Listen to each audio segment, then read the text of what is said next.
Smiley, everybody. David Smiley.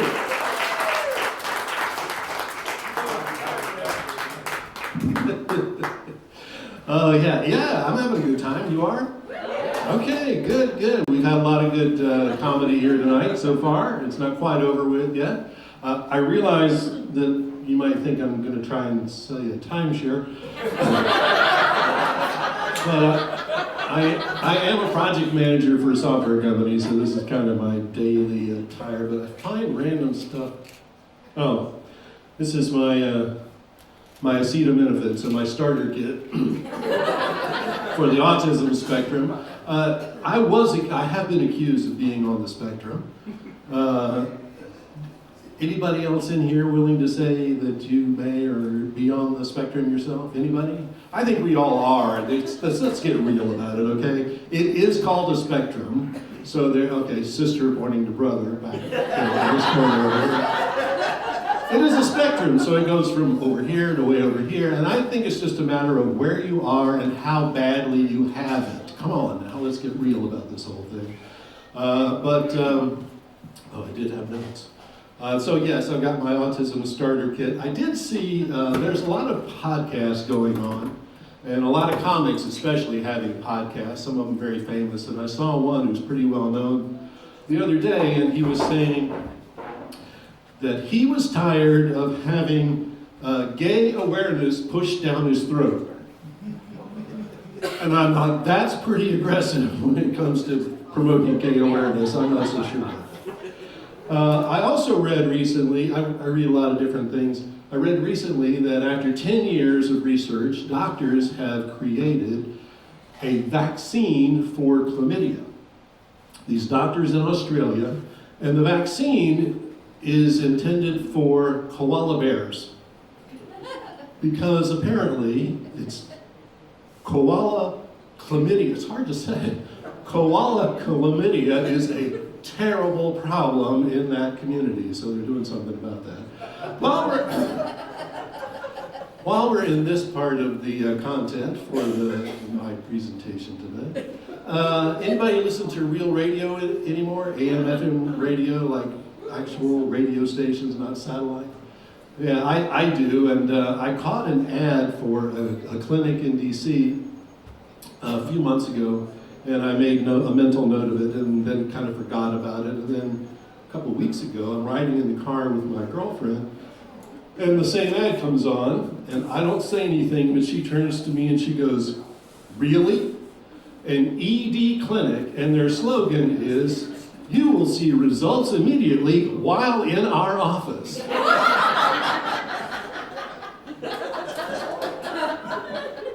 That's a little too much detail for me. I can't see how that's going to work out.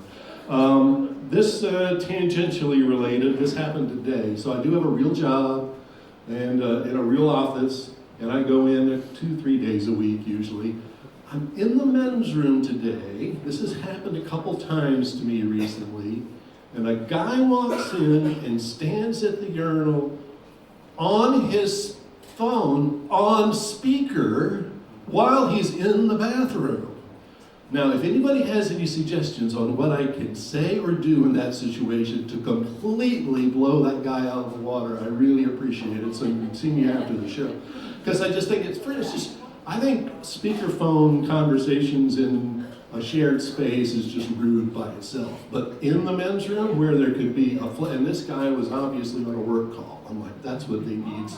Yeah, exactly. Flushing in the background, and gotta be something. Okay, so I've been growing out my facial hair. So women we can style their hair differently. They can grow it longer. They can cut it short. They can wear a wig. They can do extensions. The only thing I've got to work with anymore is facial hair. So sometimes I've had a goatee. Sometimes a full beard. Right now it's this weird, like, Civil War reenactment.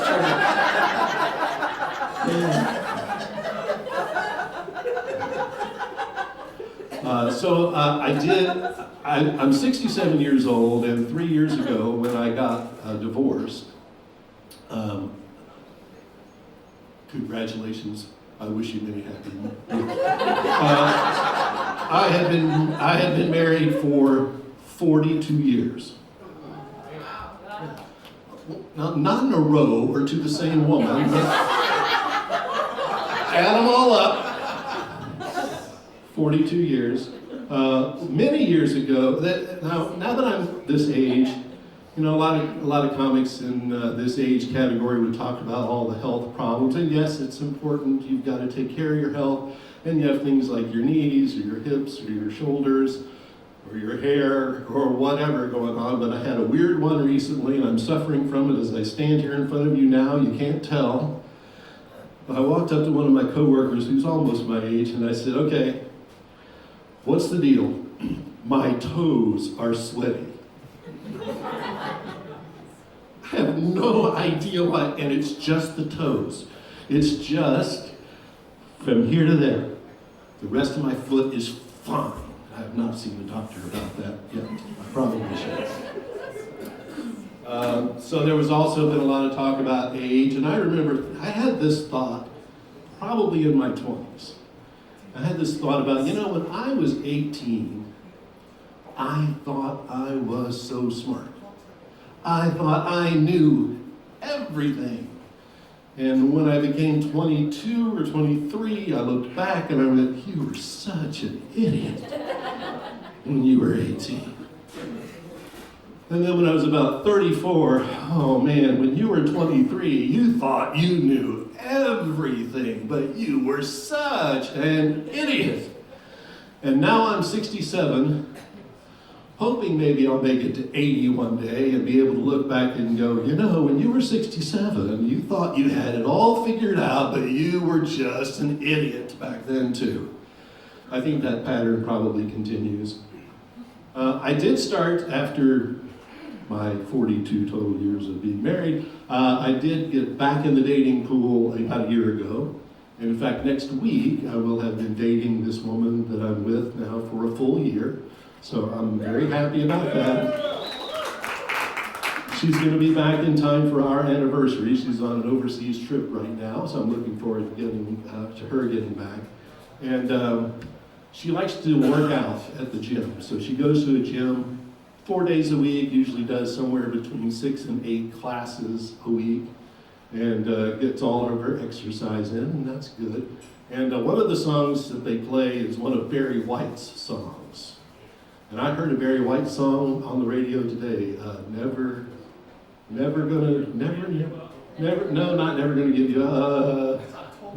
stop loving you, something like that. I'm trying to remember. And he's got that damn sexy voice. I was on the radio years ago and used this voice. I wish I had gone a different path sometimes instead of being in the IT world or the radio world. Maybe I could have been a white soul singer. I had my name, my stage name picked out and everything. I still might be good.